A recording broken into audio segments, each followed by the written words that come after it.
This episode of Indie Mogul is sponsored by Squarespace. Why am I? Oh my god, that freeze frame! I love that. This is so cool. There's a really specific thing that I do here. When did Iron Man come out? 2008, right? Yeah. Boom. Tony Stark came from Britney Spears? Yeah, man.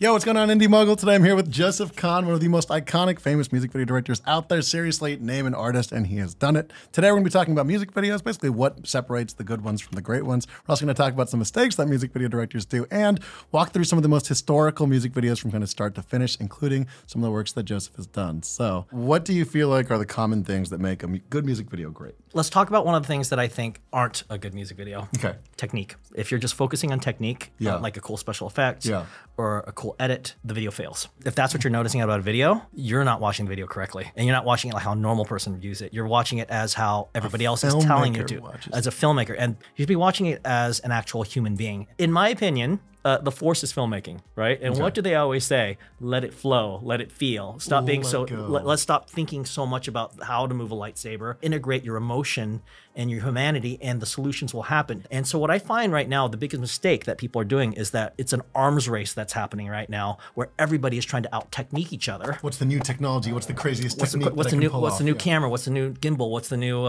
edit? People don't listen to music going, that's a great drum snare. Imagine like that song of someone that you were really in love with, or the time that you listened to that song with your mother and she's gone now. These are the meaningful things that music does in someone's life. Technique is just a delivery system. And I'm guilty of this stuff too, by the way. I'm not superior to anyone. I make the same stupid things as everybody else. I'm doing the freeze motion. I'm doing the line art stuff. Selling yourself should be one of the last things you do when you try to make art. When you're in the moment, it's very hard to know what the meaning is. Yeah, of course not. How do they look for it?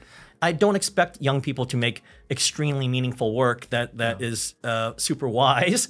You just haven't lived it. As a young person, when you do this stuff, the best that can happen is by being honest, genuinely honest, connecting with your emotion. If they're replicating things that they see and they're just trying to sell themselves, you're not selling yourself. You're selling what you think other people want you to say about yourself or the work that you want. I'm trying to see underneath the technique. I'm trying to see what you're saying. Like if I feel like I generally see someone else having fun, I'm gonna wanna have fun with you. Okay, so for this, we're gonna jump in. We're actually gonna watch a couple of the most historic music videos and just a couple topical music videos from today. Okay. I've never seen this video before, I'm sorry. It's like it's taking a pop cultural event of that particular moment, replicating it, but then putting a twist on it and making it a musical. And this is a director named Russell Mulcahy, who is like kind of the godfather of music video. He did the first music video ever on MTV. You're saying in a lot of ways this guy invented the modern music video. He did, and this, look at those lights and stuff like that. Here's the thing about technique. Even the most fascinating, awesome technique that you look at in a Kendrick Lamar video, in 10 years from time is gonna look dated. And then give another 10, 20 years, they may return as cool and retro, or it may be like you just laughing at it. You know, like, who knows? So you're saying like these page flips and like scratches and all that stuff were like really cool. Yes, back then that was state of the art. It's so 80s and so like hyper-sexualized in the way they're doing it. It feels like it's not pages being ripped off, it's clothes being ripped off, you know? This stuff is pretty badass, I have to say. I guarantee there's a lot of people right now that are watching this that are like, this is really cheesy. Why am I? Oh my god, that freeze frame! I love that. How does this relate to feelings and meaning? It brought me back to being a kid. I suddenly felt like I'm in a living room. A lot of Gen Xers, when they're 85 years old, this is what they're gonna look back on and go, that was my life. This is the lust that we felt for each other. Okay, cool. Let's go to this next video. All right. Michael Jackson, you've seen this. Of course I've seen this. I'm gonna talk at it from a very historical Gen X perspective. Okay. This was the type of video that influenced me. It's a very cinematic video. John Landis directed it. It has moves that feel like they're out of movies. It's very based on 50s things. His partner here is an attractive black girl. Now you have to remember, this was weird back in the early 80s. You know, because you didn't really see stories with young African Americans. Oh, so this was groundbreaking at the time. It's groundbreaking, and they're not doing like ghetto stuff. They're like basically normal high school kids in the 50s. The way it worked in the 80s is it showed that black people are just like white people. In that time and bracket of the early 80s, it was really important. And that's why he became so popular. Today, if Kendrick did it, it'd be all black zombies, you know? Yeah. When Michael Jackson did it, the zombies are multicultural. They're of all races. this is a pretty groundbreaking idea on a pop culture level of what Michael Jackson instilled. And look at who's watching the movies. There's like white people there, there's black people. It's like he had such an integrationist view of the world and of what he was presenting. He was the one that was the black artist that broke through MTV when they weren't playing black artists. Yeah. So this is incredibly groundbreaking stuff, and it became one of the top videos of all. It still is one of the greatest videos of all time. It is how I remember the 80s. Along with tiger women in running around in the forest. In the forest. Tell me about the technique in this kind of video. This still feels pretty classical. This feels a lock-off camera, very simply shot, lit well. You know, if I made a video like this today, it would still stand. It would still stand. You know, and also here's the other thing too.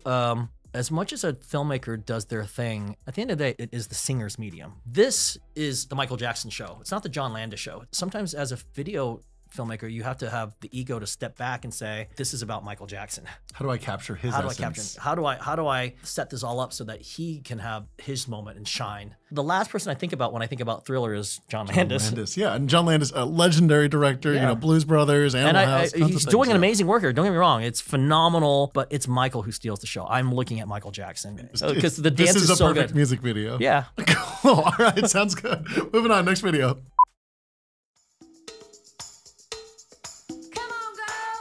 All right, so this one was actually by request from you.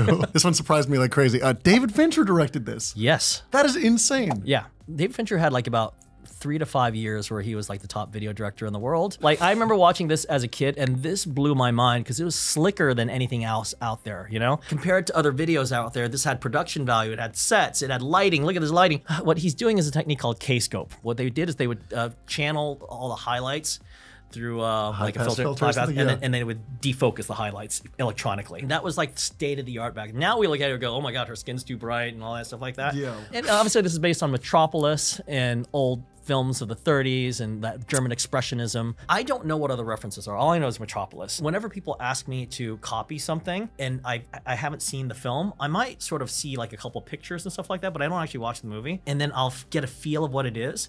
And then I'll reinterpret it in my own head and come up with my own version because I actually don't want to copy something. I want to come out fresh, you know. But I'll see enough of it because instead of doing like hardcore references, I'll just get like an overall feel of it and then just sort of like regurgitate it in my own way. So this was groundbreaking. People were enthralled with you know, the way it looks, but strictly the visual style looks dated to me. You're hurting my heart. It looks dated to me. You're hurting my heart. I'm sorry, when I look at you, Joseph Conrad. I'm gonna tell you something. A video like that is still meaningful, and I'll tell you, it's more meaningful for me probably than anybody else because it was so influential in '89, where I was trying to become a filmmaker, and I was studying this and just thinking it over and over again. I know it was a vague question I asked in the beginning, but I feel like I'm kind of whittling down on it a little bit as we go along. All right, here we go. Next video.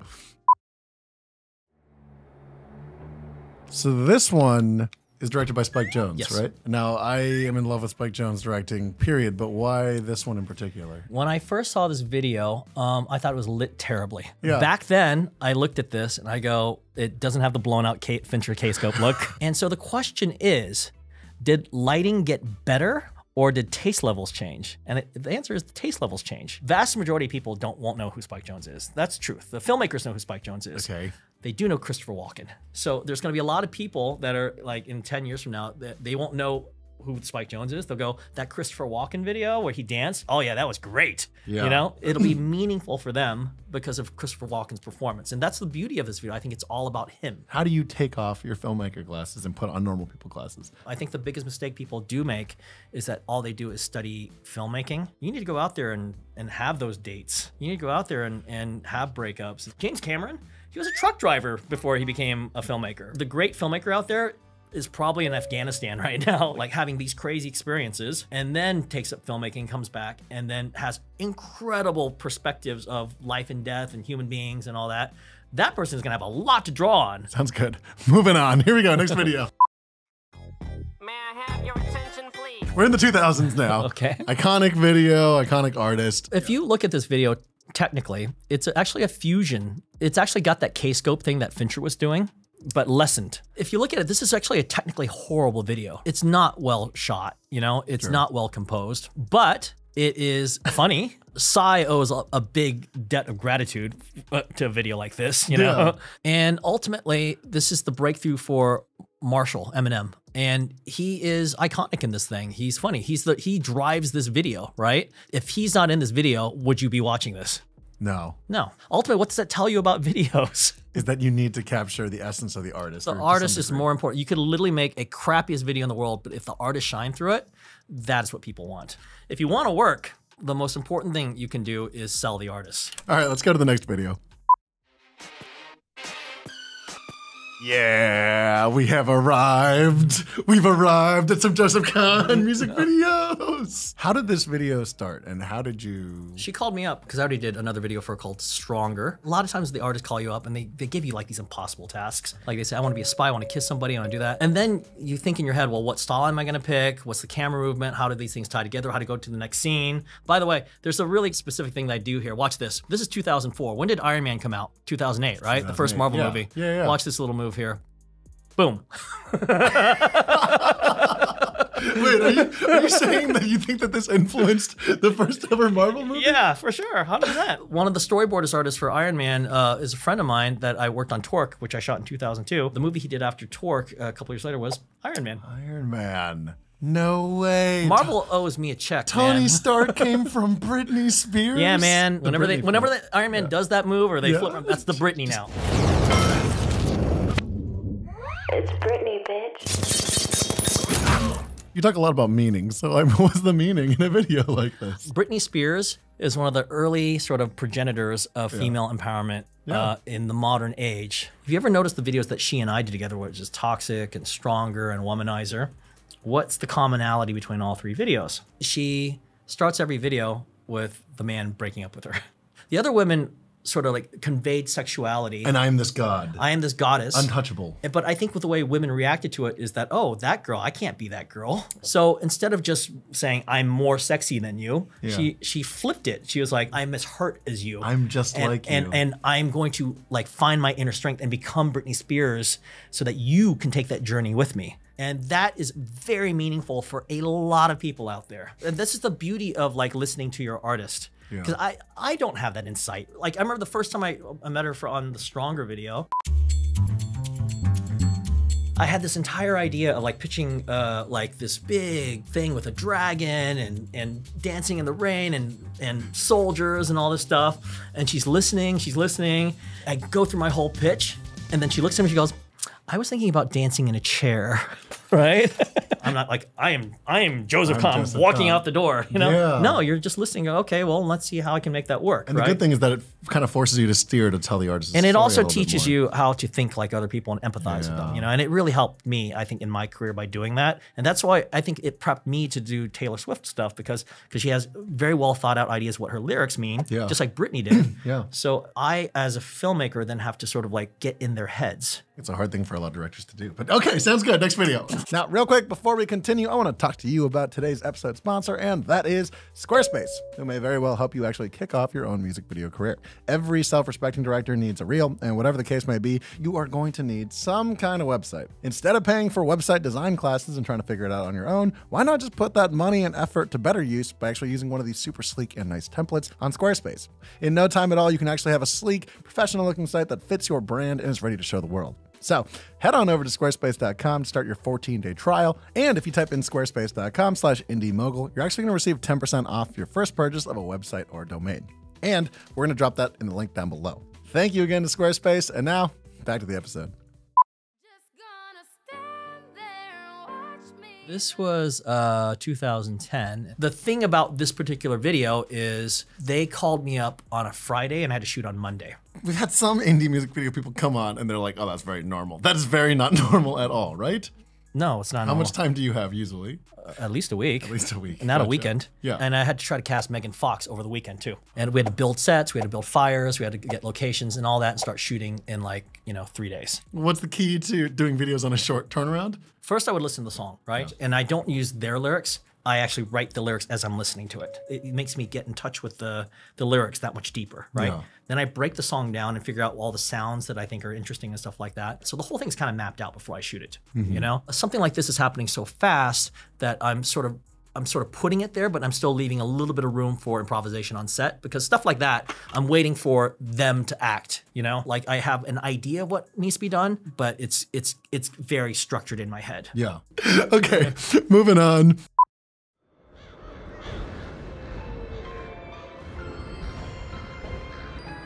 This is obviously one of the most, I would say, viewed and biggest music videos of the last, really long time. How did you plan and approach a video like this? Because at this point, you're doing big scale stuff. This is me sitting in a room for 3 days and just drawing out every single frame. You could watch this video and it'd be exactly what I shot. So this video, you drew out every single frame and you would play it with music so the artist could almost see it before it started. Yeah. One of the fun things about videos today is that they're not 4.5 minutes long. They're only like 3 minutes long. It's just much more containable. You can focus on each one a little bit more. Every single shot can be as maximized cool as possible. Like what is the ultimate version? What's the next angle? What's the next edit and stuff like that? And honestly, there are times when I do videos that are a bit looser. I like exploring on set. Yeah. But I love doing stuff like this where I can really just sort of map out everything. And the beautiful thing about working with a Taylor is that she understands filmmaking. She has the patience to let me set up a camera and trust to perform in that particular setup. And so it allows you to do beautifully refined pieces of filmmaking because she's extremely respectful of the process. Some other people I work with, they don't have that engine. So like I could put together like a really beautiful edit, like the splice from here to here, and it does nothing for them. I mean, if you can find an artist that really understands filmmaking and you can vibe with, that is the greatest gift ever. Is there any kind of last things that you want to say to people that are out there, maybe hustling, doing the music videos, or starting to get into it right now? I think people are spending too much time trying to figure out how to be successful. And I know that I'm a hypocrite because that's all I kind of focus on as a kid. The important thing I've learned over the years is the journey of learning and experiencing things is what informs your filmmaking. Success is storyless. It's the failure that makes the stories interesting. So if you're failing in life, there's two ways to look at it. I'm failing, crap, or what wonderful stories I'm going to be able to tell off this. You should embrace the suffering because it will make you a better artist. Yes. Again, thank you to Squarespace for sponsoring this video. Start designing that dream portfolio website by going over to squarespace.com/IndieMogul for 10% off of a purchase of a website or domain. And of course, don't forget that we also have a podcast discussion with Joseph Kahn as well, which is probably the most ridiculous conversation that we've ever had with a guest, which we'll include in the link down below. So make sure you check that out. Other than that, thanks so much for watching, Joseph. Thanks so much for coming out. Thanks. Really appreciate it. It's good to see you. Hold on, this is also so sexy right now. It's like, why did we watch 3 really sexy videos? By the way, this is like you're just seeing everything that makes Gen X want to reproduce, okay? Getting some weird energy right now.